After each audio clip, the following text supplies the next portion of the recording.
Welcome to the Virginia Mason Institute quarterly webinar series, Building Lean Leaders. Our presentation today is Stopping Mistakes to Eliminate Never Events. Virginia Mason Institute provides coaching and education to organizations in order to transform healthcare worldwide. My name is Jamie Kahn, and as an Institute team member, I am proud to introduce our presenter today, Erica Cumbee. Erica is a faculty member, and she trains clients from all over the world to use lean tools and methods to help them develop operational leadership, ensure adherence to lean principles, and embed lean management methodology into healthcare cultures. Erica and I encourage you to ask questions throughout the session using the WebEx question and answer tool. We will do our best to answer your question during the session or at the end if time permits. Today's session will be recorded and posted on our website at www.virginiamasoninstitute.org. Webinar attendees will receive the recording and a question-answer document via email following the session. Thank you for attending, and I'll hand it over to Erica to begin the webinar, Stopping Mistakes to Eliminate Never Events.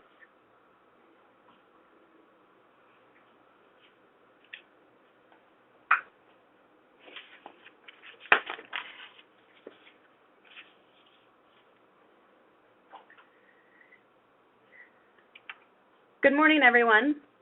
For the next 40 minutes, we will accomplish three primary objectives.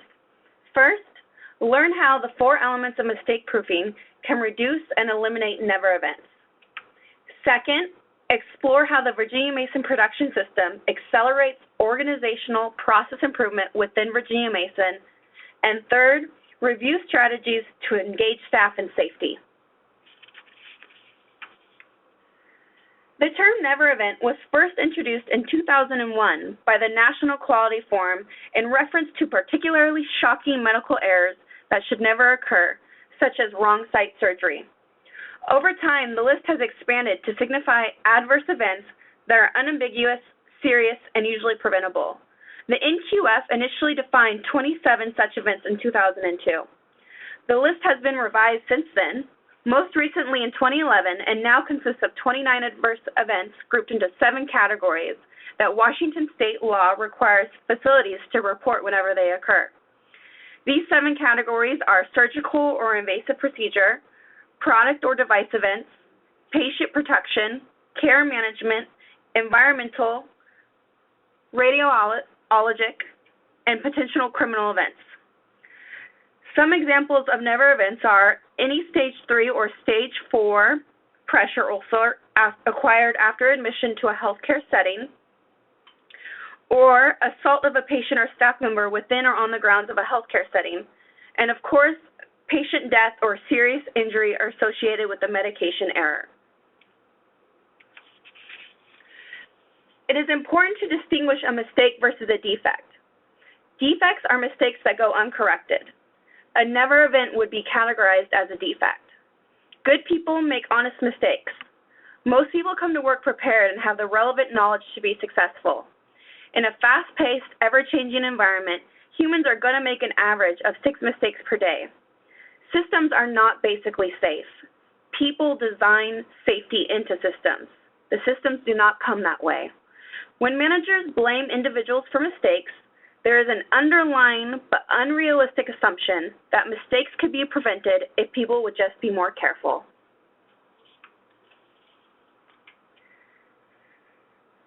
The Institute of Medicine reported in 1999 that medical error was accountable for between 44,000 and 98,000 deaths per year in the United States. The Journal of Health Affairs released a more recent study in 2011 which showed that medical errors and adverse events occur in 1 of 3 admissions, and that errors may occur 10 times more frequently than the Institute of Medicine study indicated. So what is good enough? Human error is certainly a contributor to such undesirable outcomes. At what point do we rest on our laurels and relax our defenses? If Virginia Mason had 96% quality, our patients would still experience 600 defective surgeries, 501 defective transfusions, and 40,000 defective medication administrations per year. Even if Virginia Mason had 99.99% quality, our patients would still experience 15 defective surgeries per year. I would like each of you to imagine for a moment you were a patient of Virginia Mason. You recently had a total knee replacement in which your right knee was replaced instead of your left. Wrong site surgery. What would be your response if I told you our organization has 99.99% quality and this was a rare event that almost never occurs? You still would be furious. 99.99 quality would not be enough. That is why at Virginia Mason, 0 defects is the only acceptable amount. This is a journey to 0 defects. There is difficulty and reward, urgency and responsibility. As healthcare leaders, we owe it to our patients to create a safe system that consistently delivers 0 defects. Preventing mistakes at the source is one of the pillars of the Virginia Mason production system, commonly referred to in Japanese as jidoka. Jidoka can be described as automation with a human touch.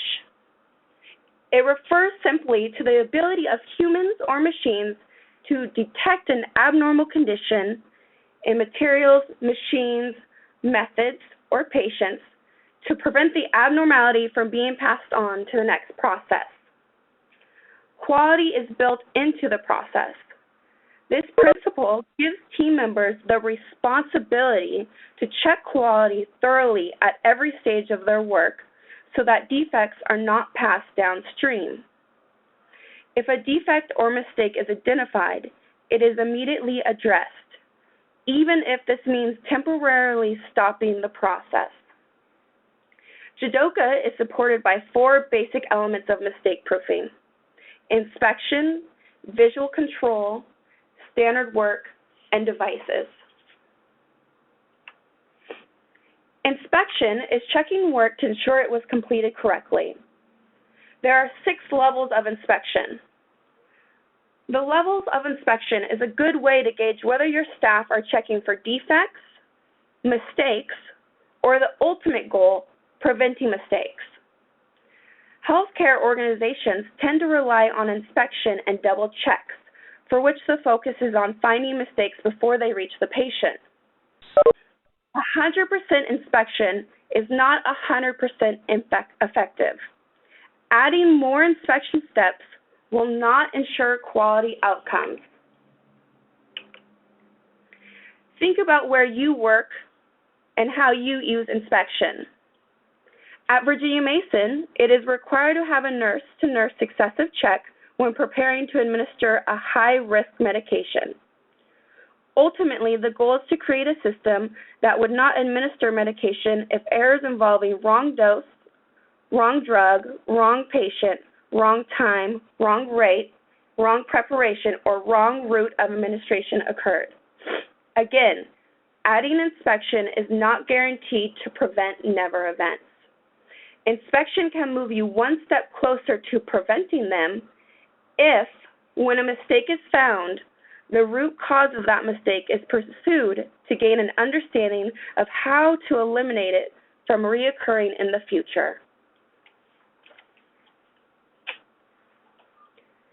Visual controls are methods, devices, or mechanisms to visually manage operations.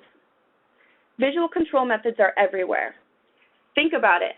Hundreds of millions of people move from place to place on public roads without being told how to do it. How?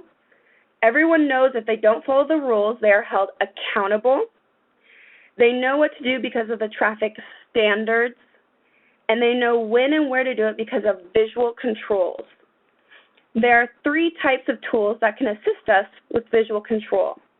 The first are Kanbans. Kanbans are a visual cue that processes must begin. The second is Andons. Andons are alarm lamps that alert management to problems. And the third is templates. Templates are visual maps of where an item is supposed to be. There are 2 types of visual control on the slide. The clinic rooming flags to the right are a progress Andon. Each stage of the process is represented by the flag. This Andon alerts staff and management to the progress of operations. In this example, we see the nurse in the room with the patient who has alerted the team by moving the yellow flag that a provider is needed. The second example is a template, also called a shadow board. This shadow board indicates how to set up for a procedure by showing what is needed, where it is needed, and the amount needed. For a visual control to be effective, it requires clear guidelines for use and a standardized prompt response when an abnormality is detected. This means it's important for leadership to have a presence on the shop floor or gemba when implementing a visual control. Implementation of visual control without response will not result in meaningful improvements. This is an example of a more complex Andon. The clinical Andon board is visible to employees, patients, and families in the acute care units and signals that preventive measures need to be taken with specific patients to prevent hospital-acquired venous thromboembolism. The Andon board shows patients who are red, which need documentation of VTE. If they're yellow, there's an exception that needs to be documented, and if it's green, then they're receiving VTE. It is in a visible location for staff, patients, and their families to see. The clinical Andon board is a way for our team to involve the family in becoming inspectors of their loved one's care. If patients and their families see red on the board, they are asked to alert the care team and insist on a response. Take a moment to reflect if your organization would be willing to do this. Why or why not?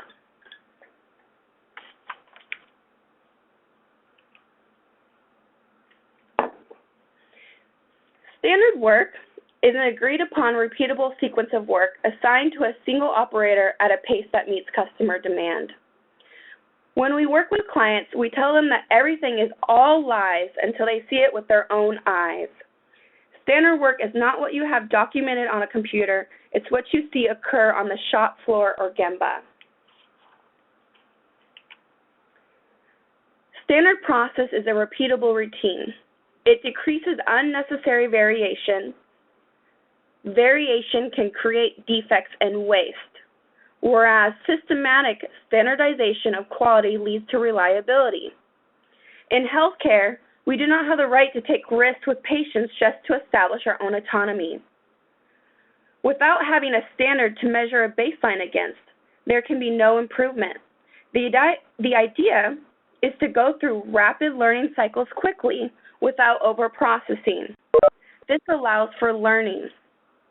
It will not be perfect the first time, but you will understand more than if you just talked about the change around a table. Some of the benefits of standard work include allowing work to be done in the best way every time.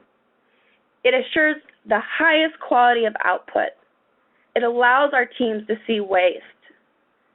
It stimulates more improvement.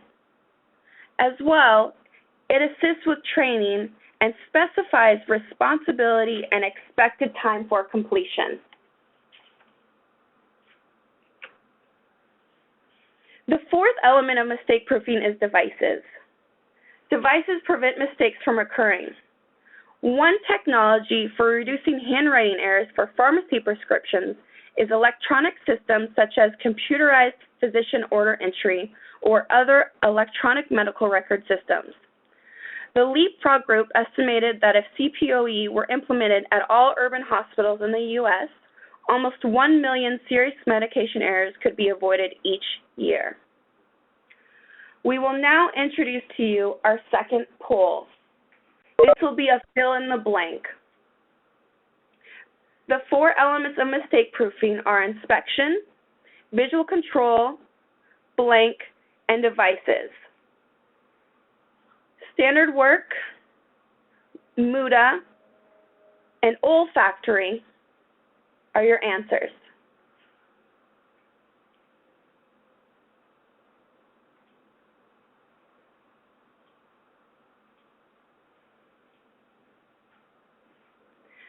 Great. It looks like most of the team got it correct.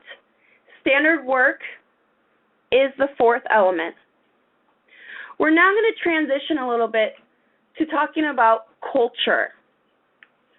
In our experience, there are several components that must be in place to move towards a culture of safety. Leaders have to create an environment in which raising a patient safety concern does not lead to punishment or retribution. This checklist highlights critical strategies that must be addressed to improve culture.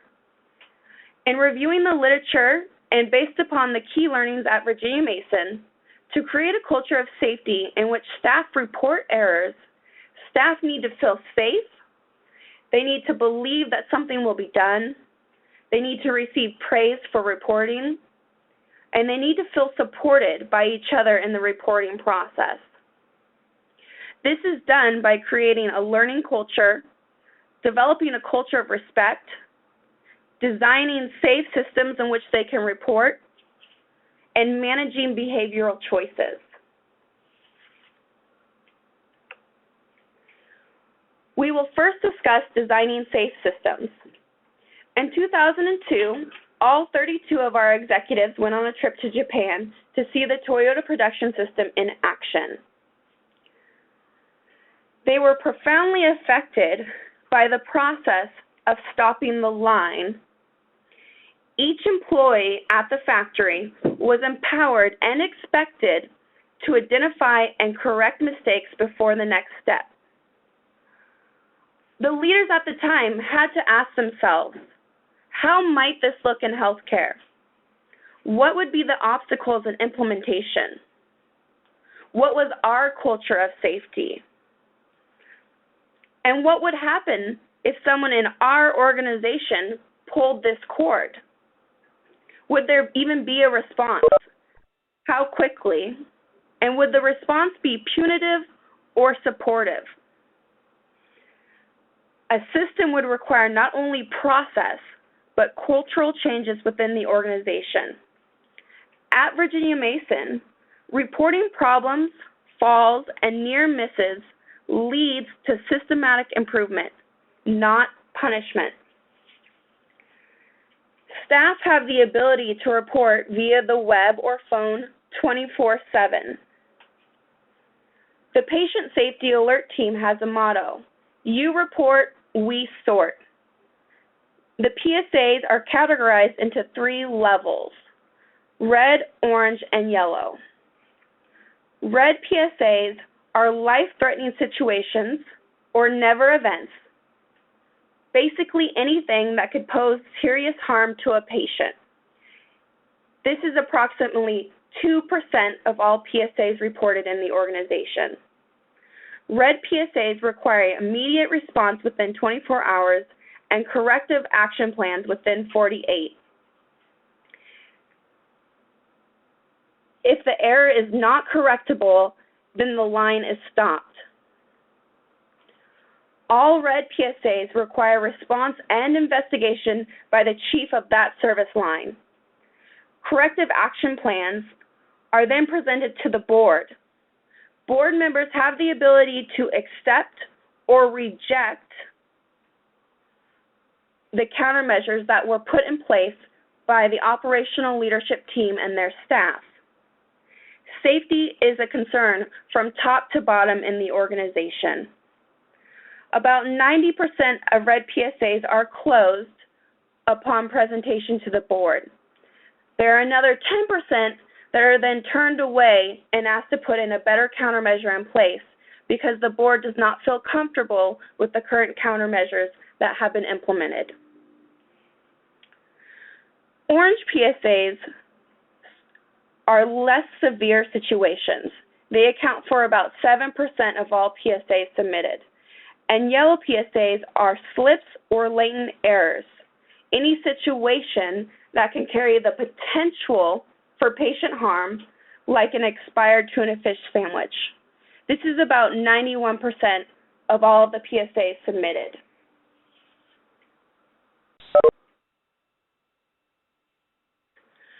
Virginia Mason has been on a journey of reporting PSAs.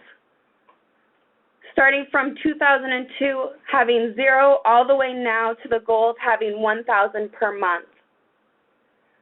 Virginia Mason is unique in having a system in place where the PSA system is throughout the entire organization. It's not just the patient safety department. All staff have accountability to report. All staff in the organization are expected to be inspectors of safety and quality.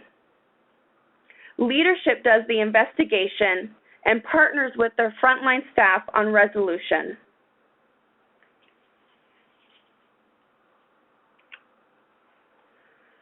A critical component of encouraging reporting is celebrating and recognizing individuals. It's about creating a process for others to help recognize. At Virginia Mason, every month, the patient safety team nominates the PSA with the most significant impact. The person who reported the PSA is acknowledged and celebrated at manager and professional meetings and is highlighted on our intranet.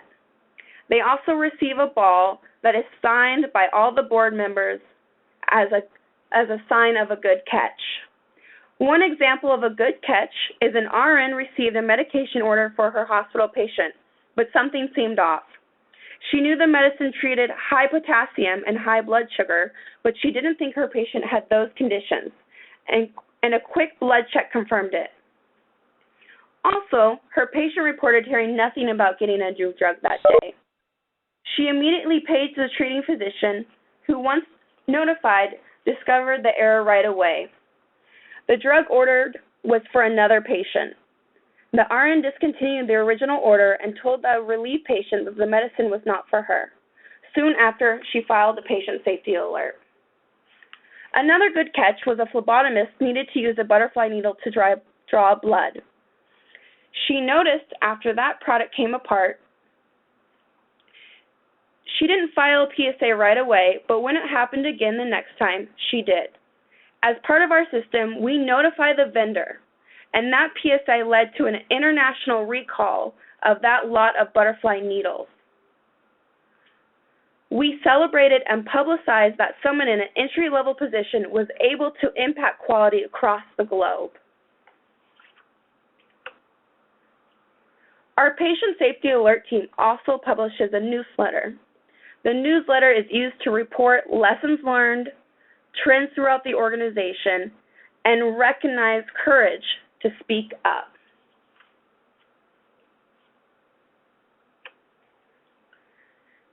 Creating a culture of safety is a journey. Designing a safe system alone will not yield the cultural results you desire. For the patient safety alert system to be effective, we couldn't just implement a technical fix. We needed to engage our culture over time and implement countermeasures when needed. This is not to say your organization will have to follow this timeline. When we coach organizations through cultural change and adoption of lean as a management method, we share our best practices so they don't have to take as long as we did. Along our journey, it was important to begin discussing safety at a local level. Every week, our teams are discussing PSAs in which they submitted and brainstorming ideas to eliminate root cause. This was an important change for our culture because it showed we were listening to our staff's concerns regarding the PSA system and improving those issues. As we used our management method to improve the effectiveness and efficiency of correcting mistakes, reporting went up as the culture trusted something will get done and that the team would have a voice in the improvement.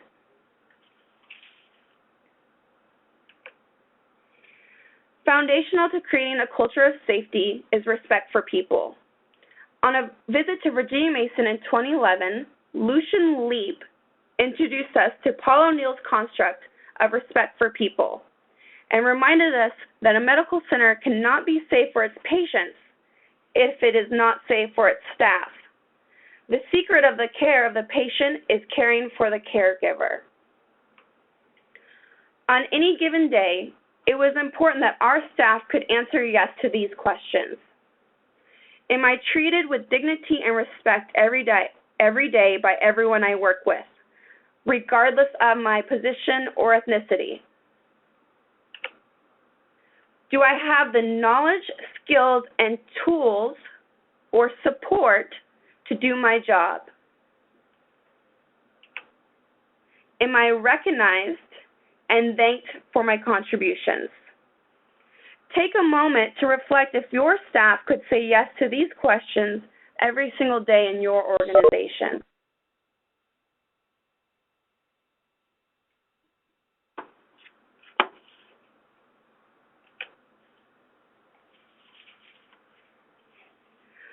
In our organization, we decided to be very explicit on how we defined respect.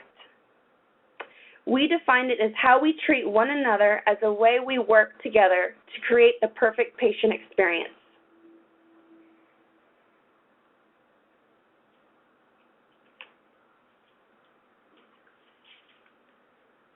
Implementing respect for people behaviors was a foundational element in creating a culture of safety for our organization.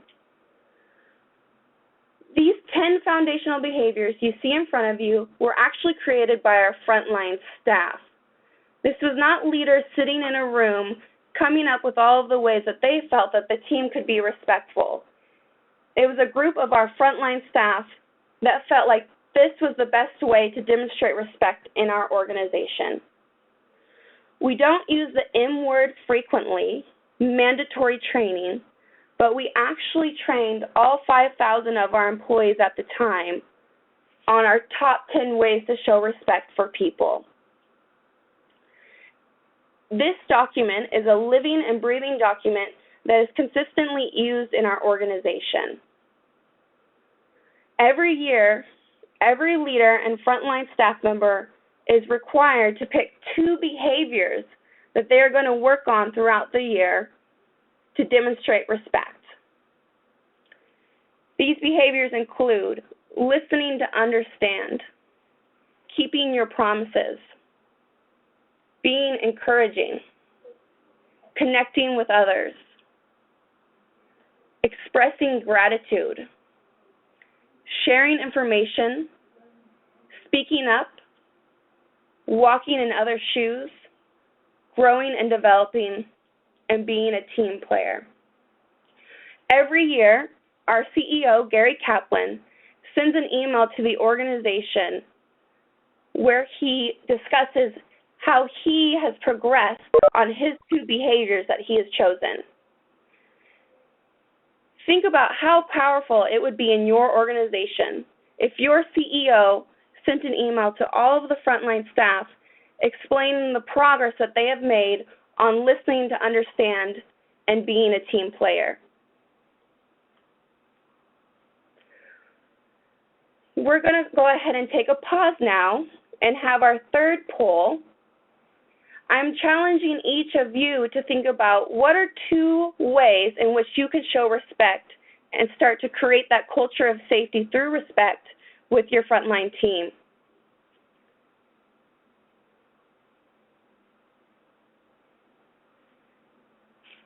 Do you need to work on listen to understand, keeping your promises? These posters are posted throughout the organization. Many times, frontline staff take dots with their initials and they post it next to the behavior that they're working on so it's visible for the entire team. This is a way to invite feedback from the team around how they're doing on demonstrating these behaviors. It also gives our frontline staff members a terminology to use that is safe when they're providing feedback when they feel like another team member is not being respectful.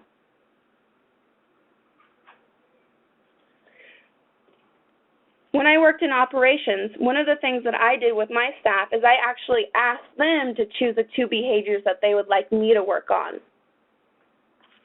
So consider this when bringing this back to your team.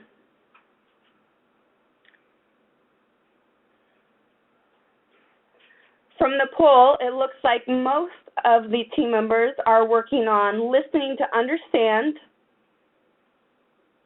and walking in others' shoes.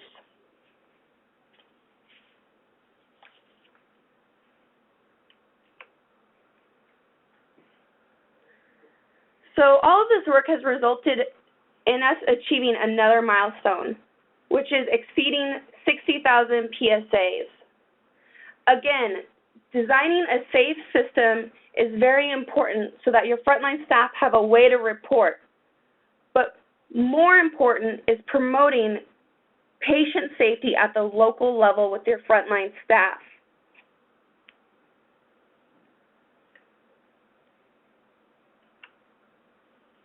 These are some of the results of the patient safety program and its effectiveness. You can see that respect for people really was a foundational element in 2011 that boosted the reporting in 2012 and 2013, going from 6,000 to almost to 9,000. Another part of the patient safety program is that we saw when PSAs reported went up, the number of claims that were reported went down. This had a direct effect on our bottom line, with 74% overall reduction in premiums since 2004.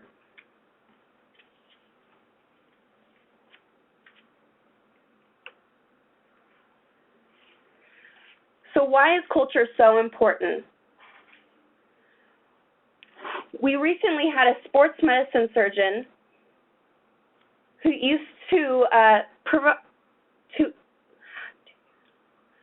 who used another facility to perform procedures. They actually asked to come back to Virginia Mason after leaving because they felt like they could no longer practice in another organization that didn't have surgery attestation. Wrong site surgeries, while not the most frequent occurring medical mistake, can have a severe impact on patients, creating high-profile cases in the news.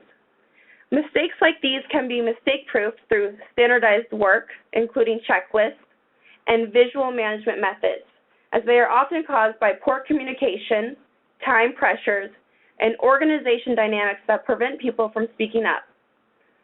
In July 2003, the Joint Commission released its Universal Protocol for Preventing Wrong Site Surgery. This protocol aimed at putting standardized work methods in place for accredited hospitals.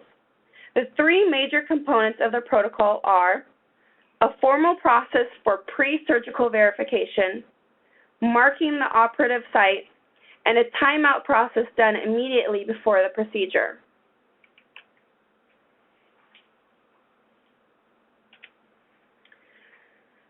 Since this is a standardized work approach to mistake proofing, the success of the method mainly depends on consistently following standard work. Leaders have an obligation to look for signs that methods are not being followed proactively, rather than assuming standard work is being followed and just reacting after an error occurs. Leaders also need to continually emphasize the importance of taking time for quality rather than moving patients through the system quickly.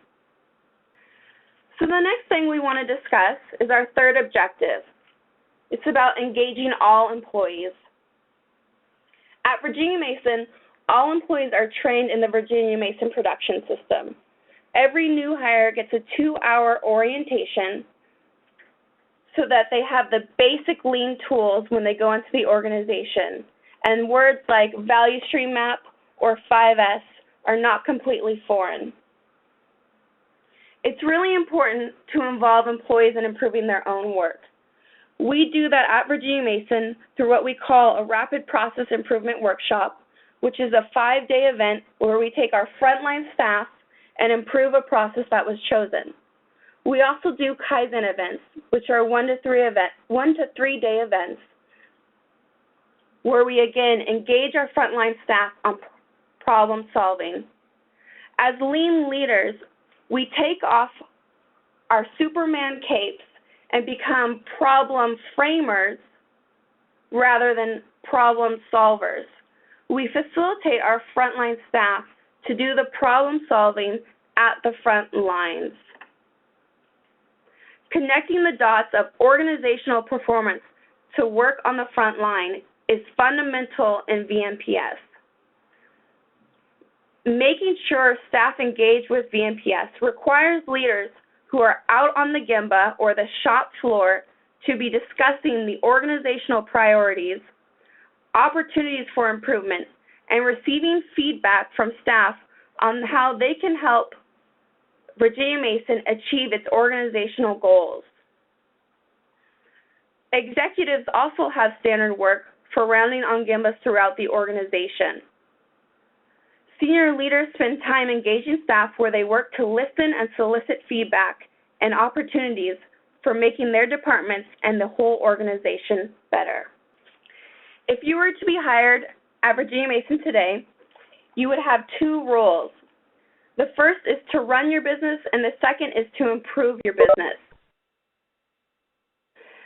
Standard work for leaders and daily management is all about making defects more visible and engaging your staff in the defects that they're seeing at the front line.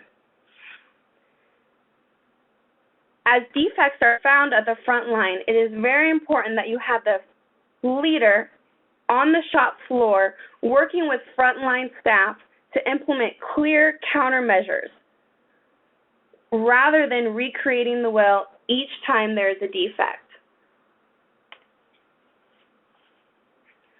One example of standard work for leaders is a daily huddle board. This board was implemented in sterile processing. As a defect is found by the frontline staff, the staff come to this board with a simple sticky note and categorize the defect by product grouping. Is there a missing instrument? Is there a wrong instrument? Do we have functionality issues? Is there any debris on the instrument? They also categorize the defect by process and risk to the patient. So if they found the defect in main assembly, they would place a dot next to main assembly. They also categorize the risk, red, orange, or yellow.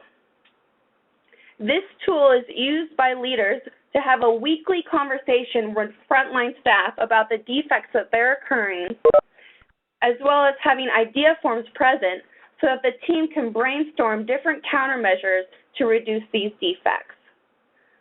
Again, this is a very simple solution using paper and sticky notes. This is not technology. It can be very simple to engage your staff through simple ways such as this. The second video we'll share at the end is a video from one of our frontline staff members who works in our emergency department. She will talk to you guys about her journey through the Virginia Mason production system and how it's really changed her perspective and her engagement on the culture of safety and engaging in identifying defects in our system.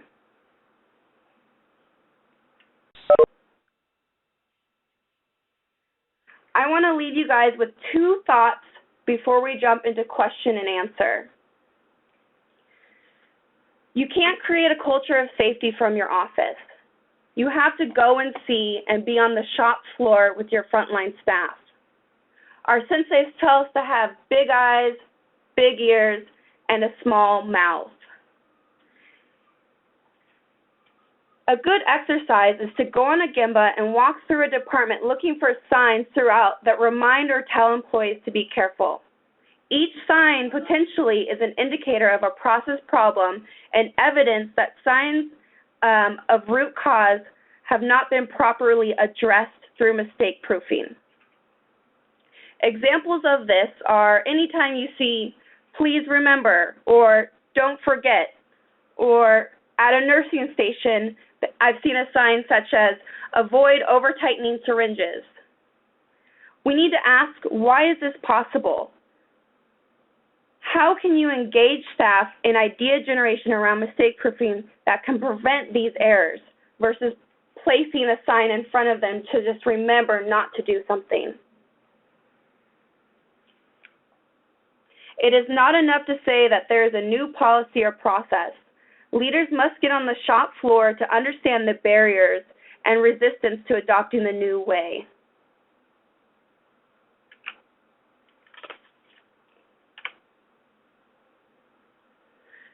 John Cotter has a great quote. People change what they do less because they are given analysis that shifts their thinking than because they are shown a truth that influences their feelings. This can only be done by having leaders on the front line, shoulder to shoulder, working with their frontline staff, engaging with them and understanding what is influencing their feelings, sharing stories of never events or mistakes that have occurred to really engage the frontline staff in how to implement countermeasures so they don't recur again.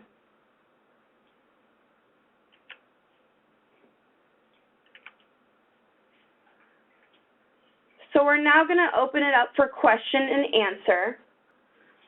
The first question I see is from Brett, and the question is, will the slides of the presentation be available to participants? The recording will be available, Brett.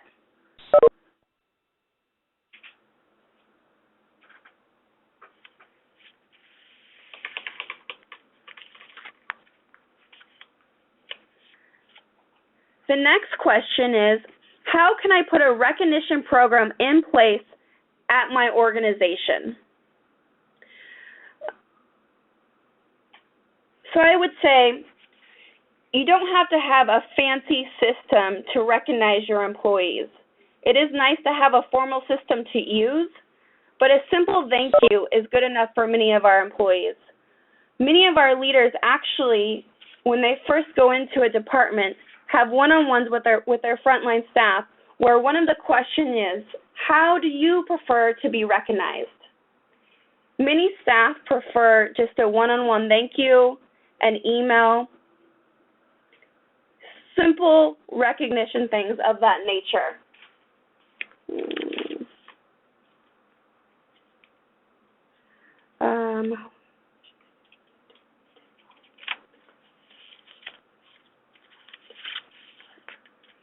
The next question is, how do you test standard work?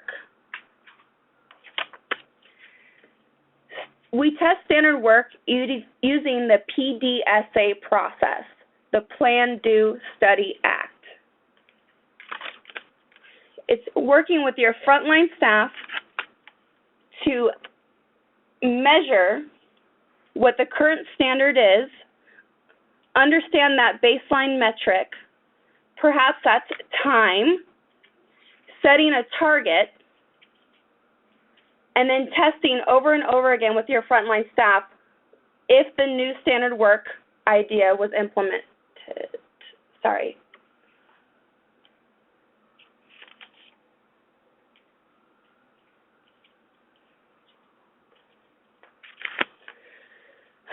The next question is, can technology hold back improvement? A key theme is don't wait for technology. Improve now. We often hear 50% today is better than 100% tomorrow. What can you do today with your frontline staff, like creating a simple board that I displayed with you in the sterile processing department that can engage staff in improvement work rather than waiting for technology before you can start anything?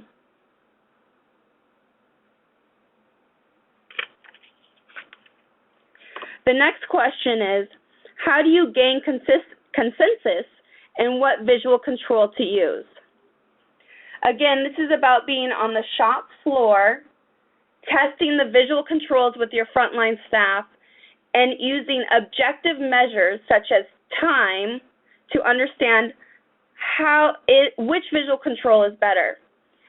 It's really about talking and engaging with your frontline staff about what's more meaningful to them. I have seen many leaders at Virginia Mason use quality defects as a measure of whether or not a visual control is useful.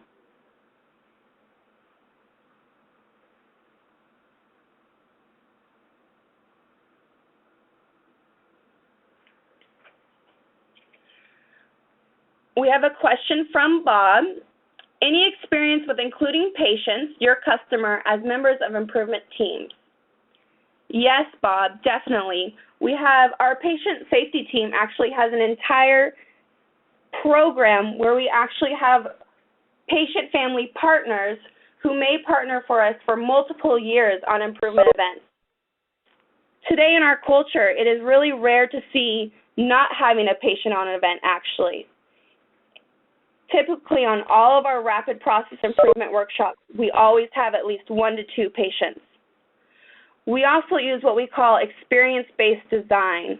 This is another way that we can engage with multiple patients and understand what is their experience as they move through multiple touch points in the process.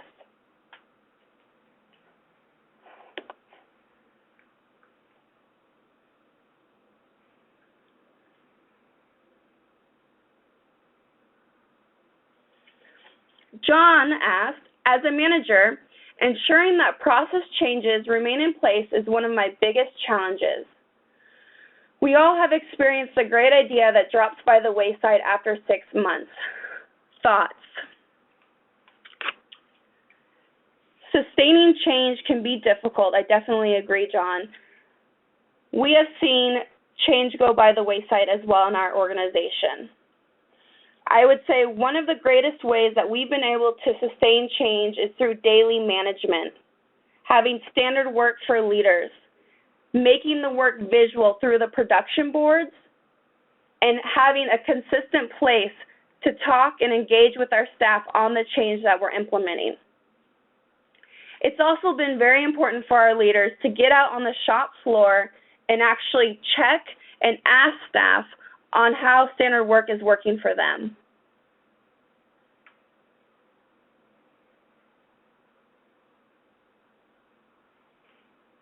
Michelle is asking, what is the role of executive leadership to promote the culture of safety? How are they held accountable? Again, our executive leaders actually round on the shop floor, on the Gemba, to understand what are the defects or the barriers that frontline staff are encountering on a day-to-day basis.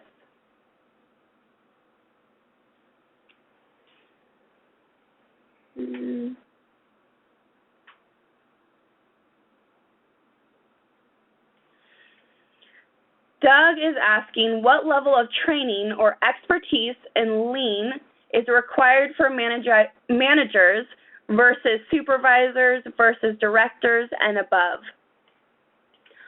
All supervisors at Virginia Mason are expected to go through VMPS for leaders. This program takes approximately 1 year to complete, and at the end, each supervisor is expected to lead one Kaizen event, which is a 1 to 3 day process improvement event. Each year following, they are also expected to lead at least one Kaizen event per year to maintain that certification. The next level up is called certification. This is an invite-only program where our leaders, our administrative directors, our directors, and other chosen individuals have the opportunity to further their learning on VMPS. This is about another year of VMPS learning, and at the end, the leader is expected to lead what we call a rapid process improvement workshop, which is a 5-day improvement event. All of our executives are also certified in VMPS. It's very important for our executives, they still lead today rapid process improvement workshops. They also sponsor many of the events that are held within our organization. This ensures accountability and alignment to our management method.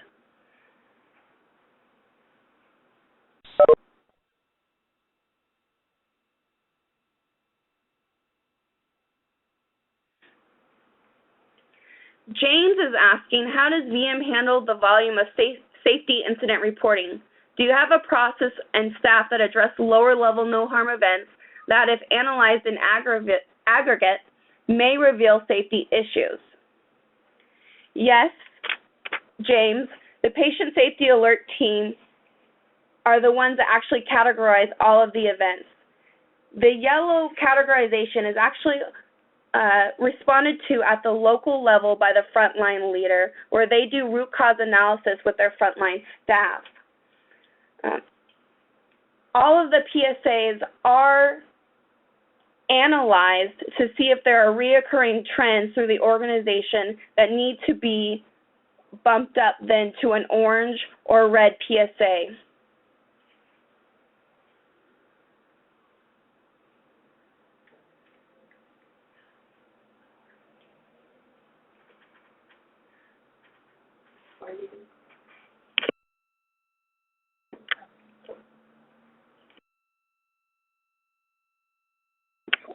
So we have time for one more question.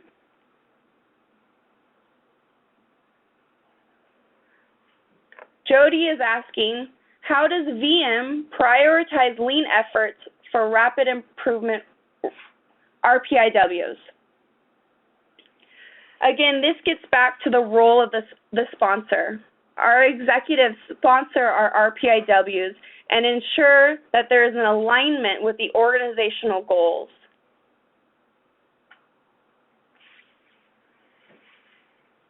We are now going to conclude the webinar.